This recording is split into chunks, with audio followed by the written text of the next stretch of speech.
حضور شیخ عبد القادر جیلانی رحمت اللہ علیہ کے زمانے میں ایک اللہ کے ولی تھے جن کا نام شیخ ابو النصر احمد جام تھا، جو شیروں کی سواری کیا کرتے تھے۔ جہاں بھی جاتے اپنے شیر کے اوپر سوار ہو کر جاتے۔ آپ کا بہت سے اولیاء کرام کے پاس آنا جانا تھا۔ آپ کا معمول تھا جس شخص کے ہاں مہمان بنتے ان لوگوں کو آپ کی سواری جانی شیر کے لیے ایک گائے خوراک کے طور پر پیش کرنا ہوتی۔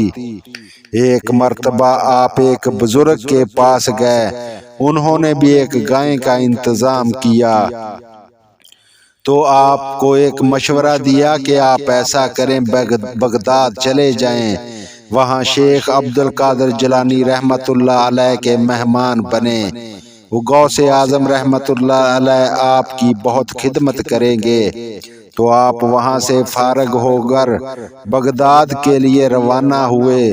بغداد شریف پہنچنے سے پہلے اپنے خادموں کو پیغام بھیجا کہ شیخ عبد القادر جیلانی رحمت اللہ علیہ کو بول دو کہ آپ کے پاس اللہ کے ولی شیخ ابو النصر احمد جان تشریف لا رہے ہیں، ان کی سواری جانی شیر کے لیے ایک گائے کا انتظام کرے۔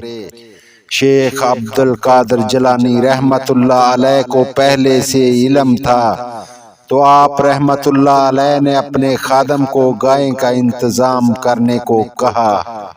آپ بارگاہ غوث اعظم رحمت اللہ علیہ میں تشریف لے گئے تو آپ رحمت اللہ علیہ کو اس بات کا علم نہیں تھا کہ یہ وہ بارگاہ ہے جہاں سے ولایت بڑھتی ہے، یہ وہ در ہے جہاں سے چور کو بھی قطب بنا دیا جاتا ہے۔ تو حضرت عبد القادر جیلانی رحمت اللہ علیہ نے اپنے خادم کو حکم دیا کہ ان کی سواری جانی شیر کے لیے گائے پیش کی جائے۔ تو خادم نے شیر کے سامنے گائے کو پیش کیا۔